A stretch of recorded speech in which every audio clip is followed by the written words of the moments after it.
Bonjour et bienvenue à cette quatrième partie de la deuxième retraite.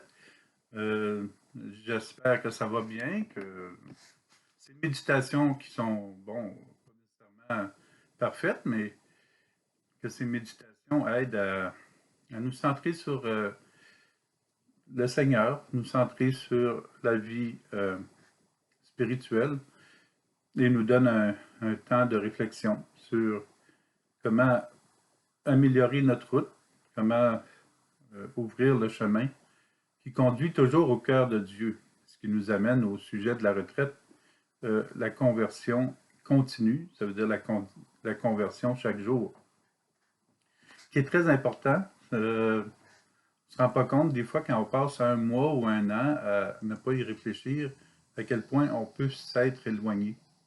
Mais ça ne prend pas grand-chose. Alors, on rend grâce au Seigneur pour tout ce qu'il fait pour nous garder dans le chemin. Et si ces méditations que je vous offre aident, ben tant mieux. Maintenant, c'est ça, ce matin, mardi matin, on a vu les difficultés, euh, la peur, de ne pas rester dans la peur, d'avoir confiance dans le Seigneur. Aussi, les faux prophètes. Faire attention aux faux prophètes parce que des fois, on prend des choses qui sont dites, puis on ne voit pas tout le fond derrière ça. On reste à la surface, puis on se dit, bon, ben, cette personne-là le dit, donc c'est important. Alors, c'est bon de confronter, pas de tout détruire, mais de confronter les idées pour voir si il y a une part de vérité dans ça. Puis, si je dis qu'on confronte les idées des auteurs, même de nos enseignants, ben, vous pouvez aussi confronter les idées que je vous transmets. C'est tout à fait logique de le faire. Et même, c'est heureux de le faire parce que ça permet même d'avancer en soi. C'est comme ça qu'on réussit à évoluer dans la foi. Alors, ce matin, on continue. J'y vais tout simplement avec le peuple de l'Ancien Testament, qui cette fois-ci est piégé par l'appât du gain, par l'illusion que la nourriture est la seule joie, la seule raison de vivre sur la terre. Bon, bien sûr, la nourriture est nécessaire à la survie, mais elle est devenue la raison majeure pour laquelle le peuple hébreu vit. Et le travail, de plus en plus difficile, les garde prisonniers. On sait, Pharaon, comment il les a gardés en esclavage. Alors, trop de personnes se détournent de Dieu lorsque leur travail et la nourriture deviennent leurs idoles. Le travail est nécessaire, mais prudence lorsque ce travail devient un principe d'esclavage. Pharaon règne en Égypte, il trouve les Israélites travaillant et il s'organise pour les faire travailler davantage, avec moins de ressources. Par exemple, au lieu de recevoir la paille du gouvernement pour réaliser et former les briques, maintenant Pharaon leur demande d'aller chercher la paille eux-mêmes. Plus tard, il leur sera aussi demandé de produire le double du travail. Alors le peuple devient de plus en plus esclave. Pharaon, comme il est écrit, Pharaon ordonne aux surveillants du peuple et aux contremaîtres, vous ne fournirez plus au peuple, comme vous le faisiez auparavant, la paille pour fabriquer les briques. Ils iront eux-mêmes ramasser la paille. Quant au nombre de briques imposées jusqu'à présent, continuez à l'exiger. Ne réduisez en rien la cadence. Ce ne sont que des paresseux. C'est pourquoi il crie, allons offrir un sacrifice à notre Dieu. Que la servitude pèse sur ces gens et qu'ils travaillent sans rêvasser à des paroles mensongères. Exode, chapitre 5, versets 6 à 9. Pharaon souhaite même que le peuple hébreu cesse d'adorer Dieu. C'est un peu ce que nous voyons parfois lorsque des patrons deviennent trop exigeants et profitent des personnes qui travaillent dans leur entreprise. L'employé va quitter son travail à cause d'un labeur trop exigeant. Mais le patron va l'appeler pour lui dire qu'il est le meilleur employé qu'il a eu. L'employé reviendra au travail, mais le patron va continuer à profiter de lui. C'est un signe d'esclavage moderne d'un patron devenu trop exigeant. Un autre signe d'esclavage du travail, c'est lorsque nous n'avons plus de temps pour être à la maison. Nous vivons des heures excessives de travaux par semaine. Nous ne réussissons pas à nous arrêter. Nous le payons, nous le savons, nous le payons de notre santé et nous le faisons payer à notre famille. Nous allons laisser nos enfants en garde à d'autres personnes parce que nous travaillons constamment et que nous n'avons plus le temps pour une vie familiale. Est-ce que c'est vivre ça?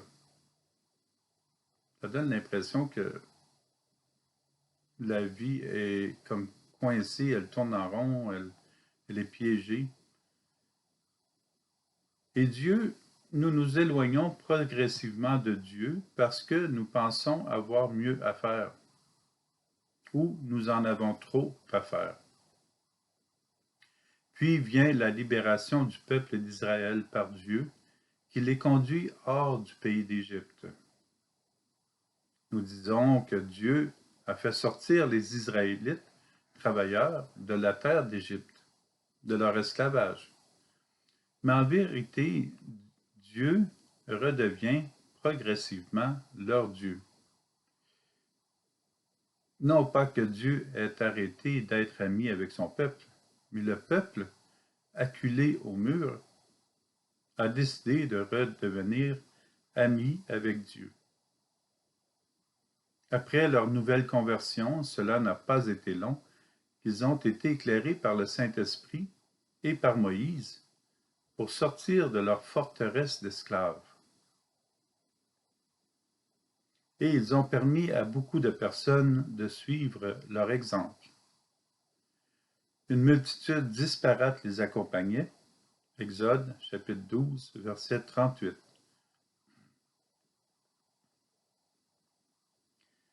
La promesse de Dieu se réalise dans ce récit et une multitude est sauvée. En plus du peuple d'Israël qui sort de l'esclavage et devient libre. Lorsqu'une personne, plus encore un peuple, décide de se remettre entre les mains de Dieu, souvent un nombre croissant de personnes suivront et ils retrouveront leur liberté.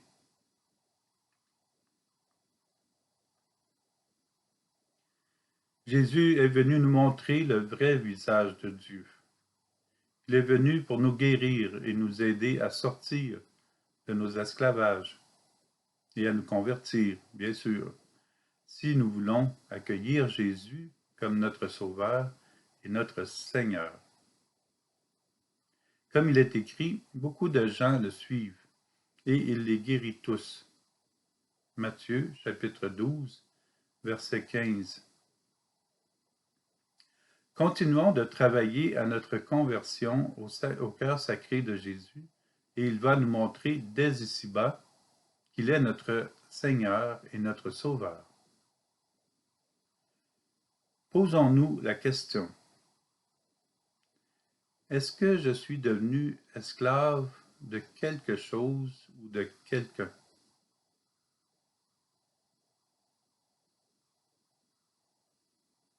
Est-ce que tel objet me fait prendre énormément de temps?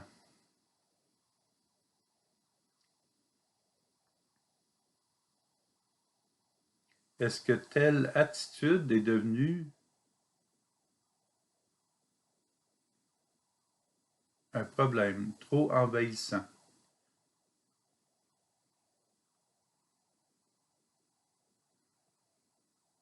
Est-ce que j'ai je suis entré dans une habitude qui est malsaine?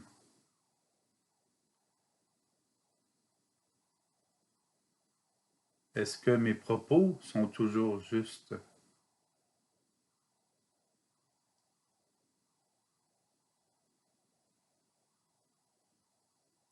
Est-ce que je me laisse tenter par d'autres personnes vers des chemins qui ne sont pas sécuritaires, des chemins tortueux?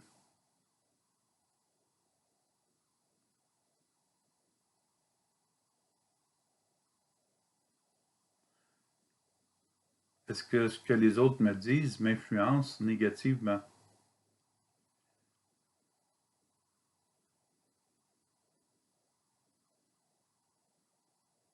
Est-ce que je suis même attentif à moi-même?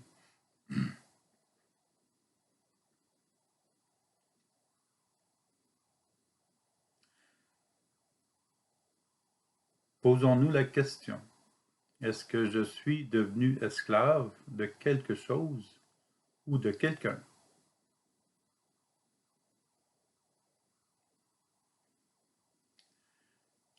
Faisons brièvement un parallèle avec l'esclavage du péché. Dès que nous nous éloignons de Dieu, nous allons nous réduire à davantage de fautes, de péchés.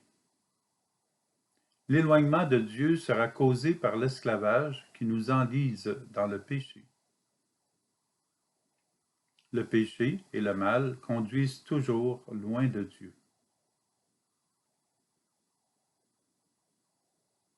Alors, prenons le risque de suivre Jésus, comme le peuple d'Israël a osé sortir d'Égypte avec la main forte de Dieu.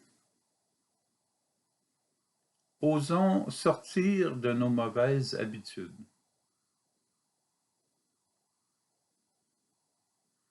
Jésus nous guérit de notre éloignement, si nous le désirons.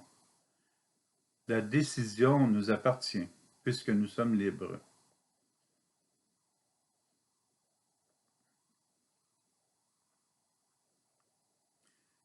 Jésus nettoie le temple.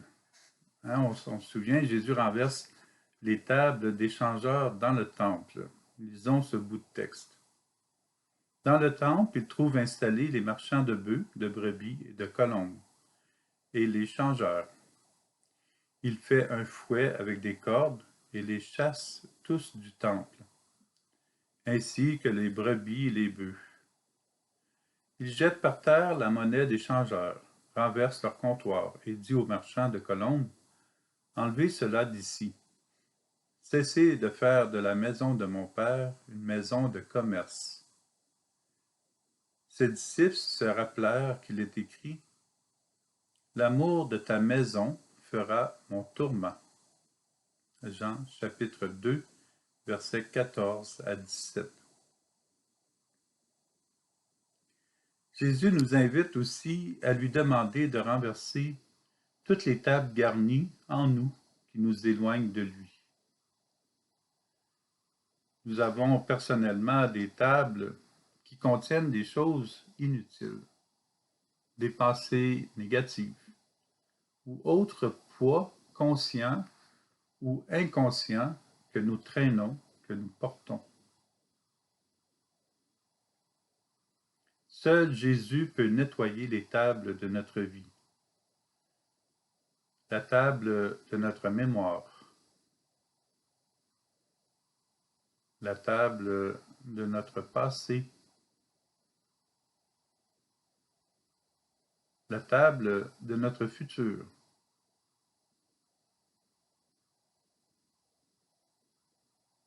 La table des gestes non orientés par l'amour. La table de nos paroles qui n'édifient pas. Toutes les tables qui nous gardent éloignés de l'amour de Dieu et du prochain. Demandons à Jésus de les dégarnir.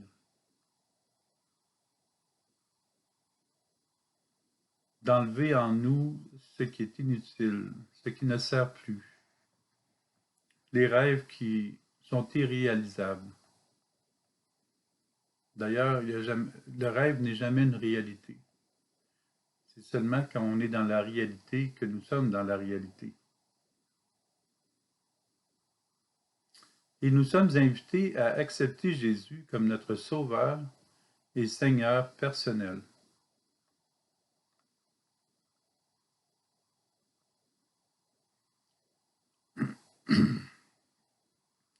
Dieu nous invite aussi à laisser derrière nos infidélités envers lui.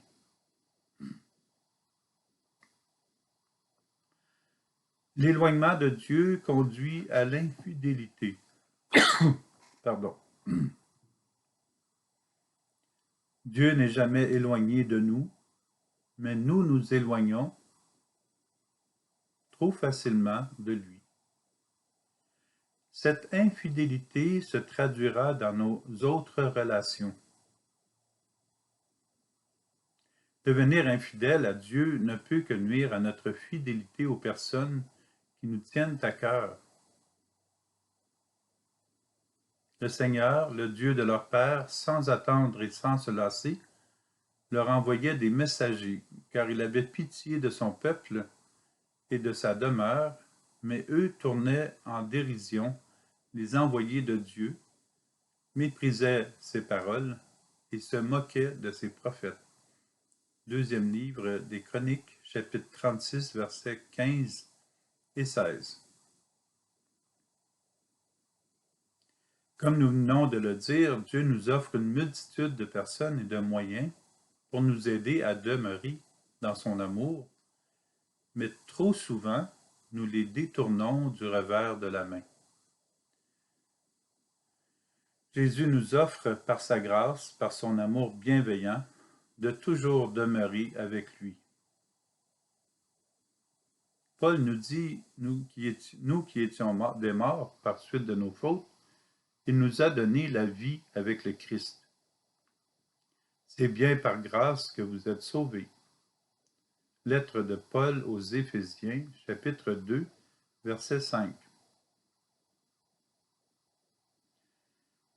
Nous avançons comme des morts lorsque nous agissons comme si Jésus, l'amour de Dieu, n'est pas dans notre vie, comme si Jésus n'est pas notre Seigneur, comme si Jésus ne conduit pas son Église et qu'il ne conduit pas son peuple. Nous nous amortissons. Nous devenons morts à la sagesse de Dieu et de son Église lorsque nous pensons avoir tout réglé et que nous sommes bien installés dans notre vie. Le danger est là lorsque nous pensons que nous n'avons plus rien à accomplir au nom de Jésus et que, pire encore, nous pensons avoir déjà tout réalisé en notre propre nom. Soyons ouverts au changement, afin de nous dépouiller de tout ce qui ne vient pas de Dieu.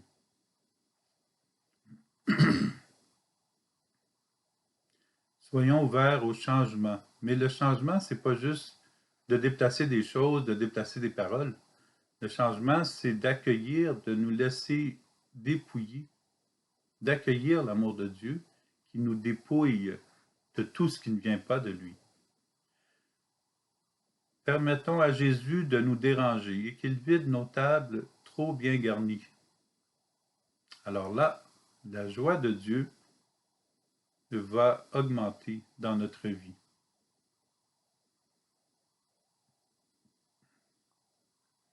Jésus n'a pas eu une existence qui était de tout repos, puisqu'il s'est confronté à un monde trop souvent sans Dieu, des gens qui sont ailleurs. Il a été persécuté pendant sa vie à cause de personnes qui se sont éloignées de lui. Jésus a aimé. Jésus nous aime encore. Jean nous le dit avec tendresse. Dieu a tellement aimé le monde qu'il a donné son Fils unique, afin que quiconque croit en lui ne se perde pas, mais obtienne la vie éternelle.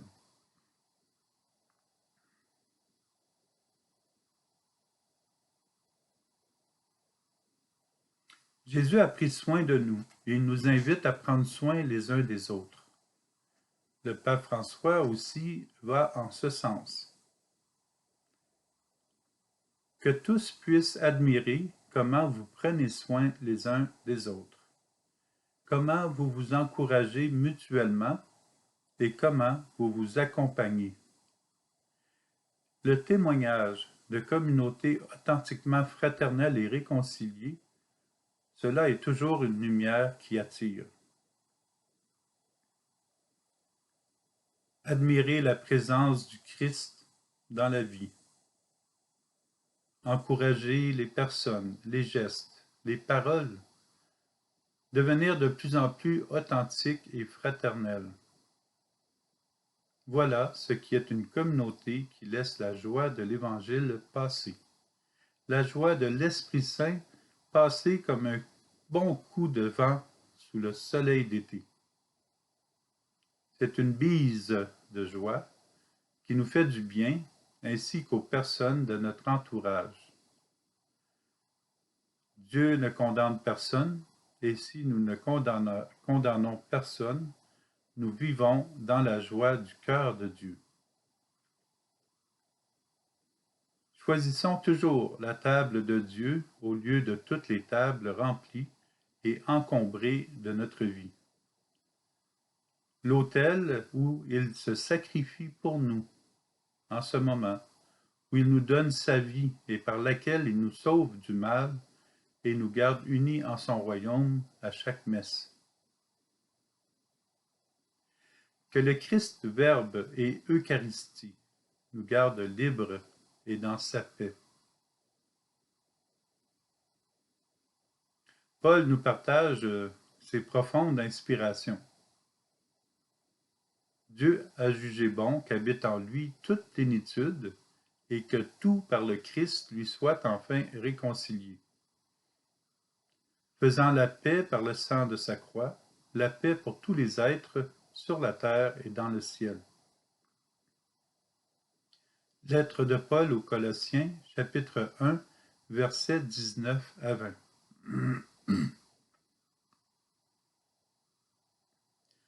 Le Christ est venu apporter la paix sur la terre. Mais pourquoi y a-t-il encore la guerre?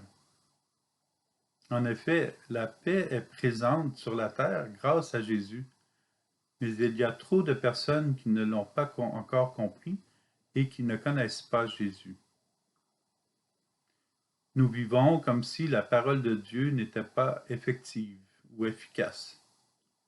Mais pour les personnes qui savent que la paix est bien là, grâce à Jésus, leur vie se transforme et se réalise d'une manière beaucoup plus simple et efficace.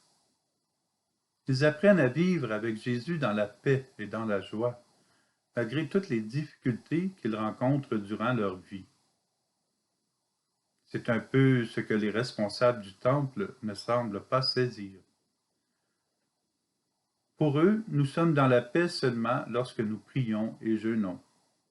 Mais Jésus ajoute que ce doit être en tout temps, même lorsque nous mangeons et buvons. Les responsables du temple disent à Jésus, « Les disciples de Jean-Baptiste jeûnent souvent et font des prières, de même ceux des pharisiens. Au contraire, les tiens mangent et boivent. » Luc chapitre 5, verset 33. Que nous soyons dans une noce, dans une auto, dans un vaisseau spatial, au travail ou après la messe, n'importe où, nous pouvons continuer d'être en présence de Dieu, comme les gens étaient en présence de Jésus dans les banquets. Quoi qu'il en soit, la prière, le jeûne et la messe sont de première importance. Paul continue. Dieu vous a réconcilié avec lui dans le corps du Christ, son corps de chair, par sa mort, afin de vous introduire en sa présence, saint, immaculé, irréprochable. Lettre de Paul aux Colossiens, chapitre 1, verset 22. Ce que Paul nous dit là, nous n'avons qu'à y croire. Placer notre foi en Jésus nous permet de découvrir qu'il a tout réalisé afin de nous rendre saints, immaculés, irréprochables. Jésus a tout fait pour nous introduire en sa présence. Et notre mission à nous est de demeurer en la présence de Jésus. Nous sommes faits pour le suivre sur la route de la sainteté. Les autres routes que nous prenons hors de lui nous conduisent à la tristesse, à la détresse, à l'angoisse. Jésus est l'amour dont nous avons besoin. Il a tout réalisé pour nous et il nous invite simplement à l'accepter comme il est, notre Seigneur, notre Sauveur, et à nous laisser aimer de lui. Apprenons à nous laisser aimer de Dieu. Permettons à son amour de circuler dans notre vie et de circuler dans l'humanité. Nous devenons des êtres de plus en plus remplis de l'amour de Dieu chaque fois que nous y pensons. Chaque fois que nous pensons à l'amour de Dieu, il se passe quelque chose en nous. Et ça peut aller jusqu'à la guérison. Mais surtout, ça nous purifie, ça nous lave, ça nous sanctifie. On ne peut pas être collé à l'amour de Dieu sans qu'il se passe quelque chose en nous. Alors, continuons cette méditation. Permettons au Seigneur de nous débarrasser de nos esclavages, de nous sortir des différents pièges et de venir nettoyer les tables en nous. Avec son amour, ça ne fait pas si mal que ça. Au contraire, c'est quand on laisse une dépendance, quand on laisse quelque chose qui est malsain, c'est toujours une bonne nouvelle, c'est toujours un avancement dans le bien. Et plus nous nous dégageons de ces tables, plus nous avons de l'espace pour Dieu. Alors, je vous revois demain, mercredi matin, et union de prière. Au revoir. Que Dieu vous bénisse au nom du Père et du Fils et du Saint-Esprit. Amen.